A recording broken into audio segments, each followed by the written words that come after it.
SI selaku kepala sekolah SMK Negeri 1 Selagi, kemudian teman-teman semua CGP angkatan 7 dari SMK 1 Selagi.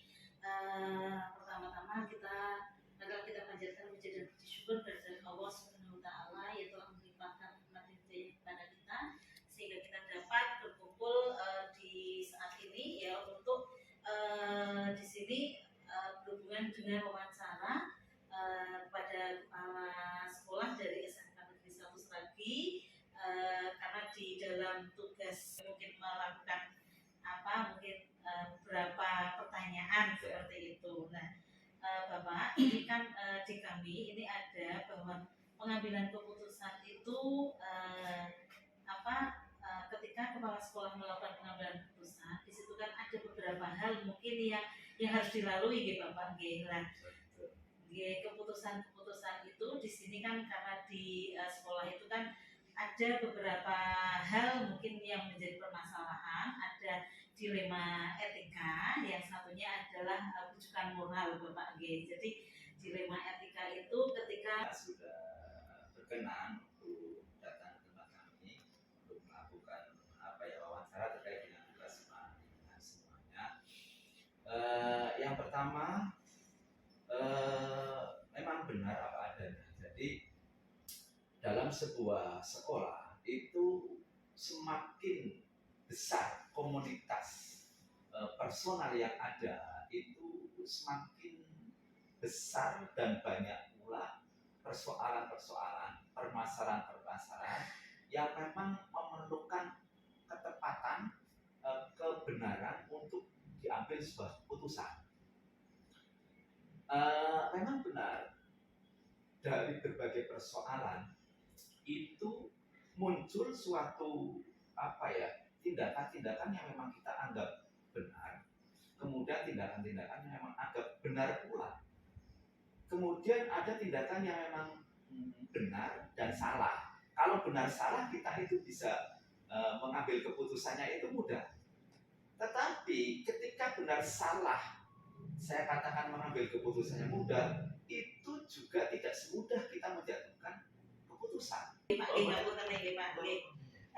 ini Pak, selama ini ketika ada permasalahan Pak, nah ini bagaimana Bapak Agus Maksum ini ya selaku kepala SMK kepala sekolah di SMK Negeri 1 Selagi ini menjalankan keputusan pengambilan keputusan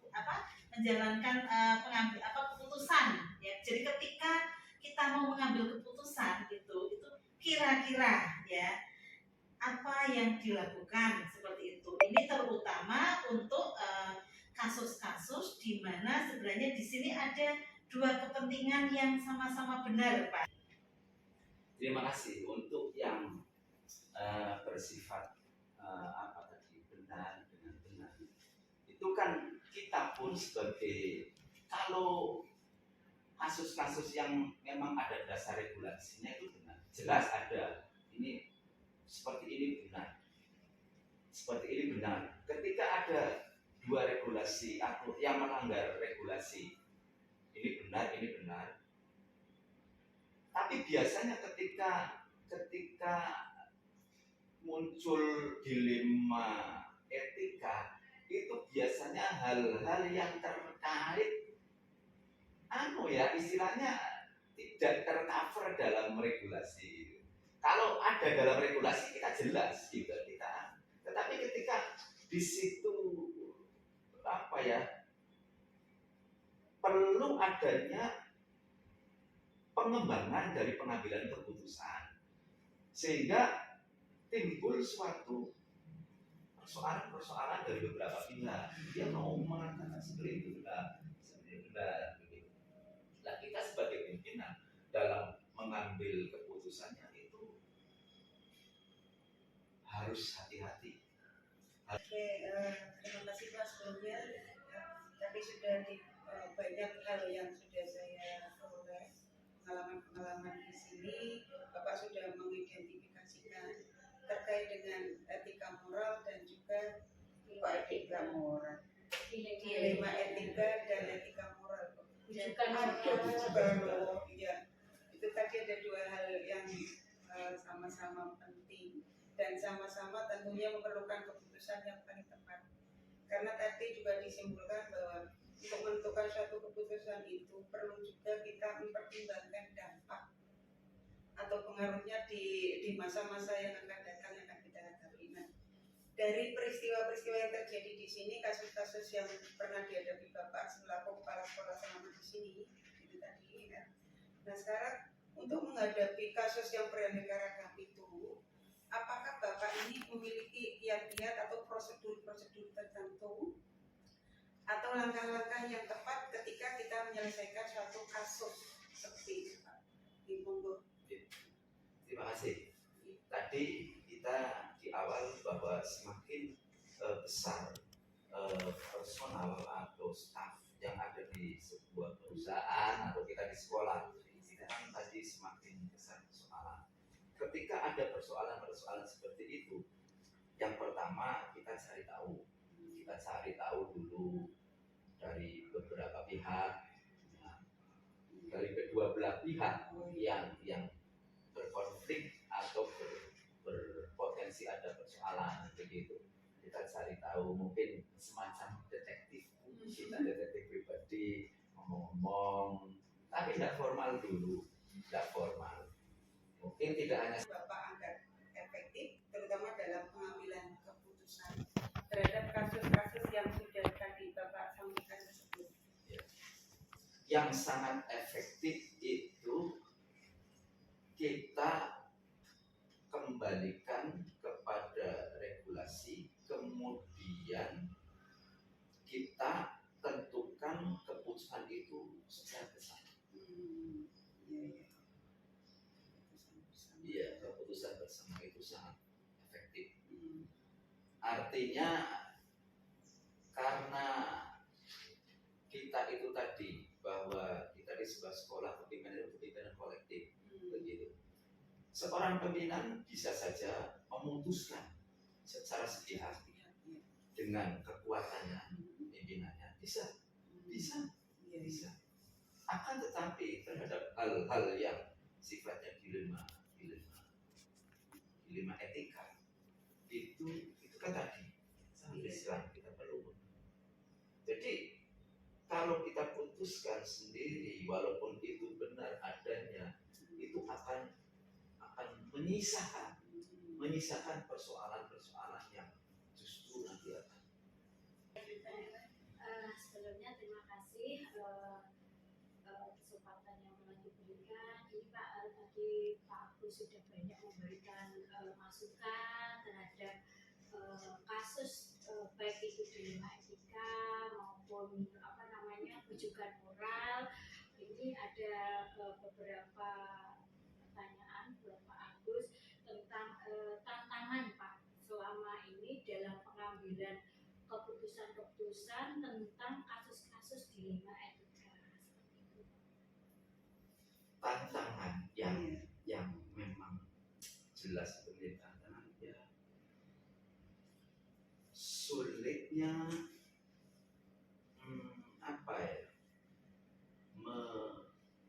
mempertemukan antara benar dengan benar, ketemu menjadi satu kebenaran yang kita putusi bersama. Karena setiap orang itu secara naluri itu akan bertahan pada egoisitasnya masing-masing gitu. Itu tantangan yang paling sulit itu. Menyatukan ego itu. Jadi hanya itu saja, tantangannya itu saja. Pertanyaan yang kedua dari saya, ini kalau misalnya menghadapi kasus dilema etika seperti itu, kira-kira untuk penyelesaiannya itu ada jadwal tersendiri nggak Pak untuk penyelesaian kasus seperti itu Pak? Misalnya Bapak mau memprogramkan, oh ini nanti saya selesaikan, misalnya di jadwal semacam itu. Nampaknya tidak begitu lentur karena fleksibel ya. Jadi persoalan-persoalan umum muncul itu kan kita tidak ngerti. Saya tidak menjalankan hukum ada persoalan. Tapi ketika ada persoalan kita harus bisa membuat skala prioritas begitu. Skala prioritas gitu. Jadi kalau untuk menyelesaikan masalah dilema ITK itu butuh pimpinan kolektif ya. Nah, selain dari pengambilan keputusan secara kolektif itu, apakah ada tokoh atau orang di luar lintas itu yang menjadi atau membantu dalam menyelesaikan masalah tersebut? Jadi selain dari ada wakil, ada guru PP, ada wali kelas dan lain-lain untuk menyelesaikan masalah yang terjadi di sekolah itu, apakah dari pengalaman yang sudah terjadi, apakah ada orang misalnya seperti tokoh masyarakat atau komite atau apa itu yang membantu untuk menyelesaikan? Iya, kita sebagai seorang pemimpin itu harus yakin dengan apa yang kita laksanakan.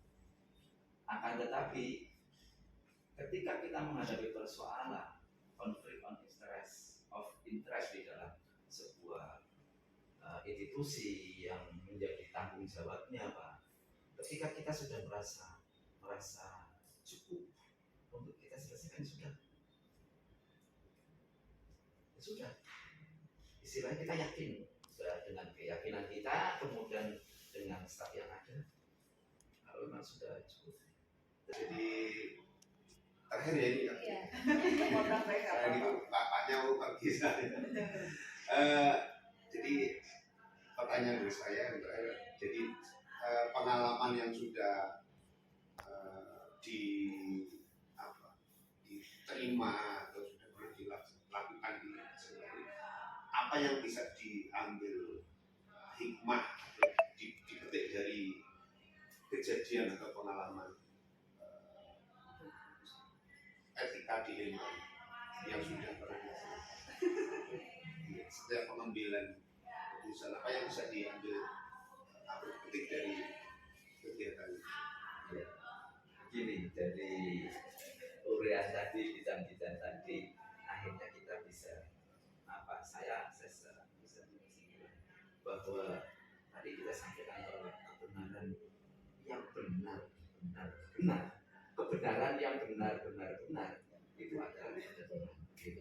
Tapi kebenaran yang kita miliki manusia itu relatif. Jadi maka pelajarannya kita itu jangan memaksa, kita jangan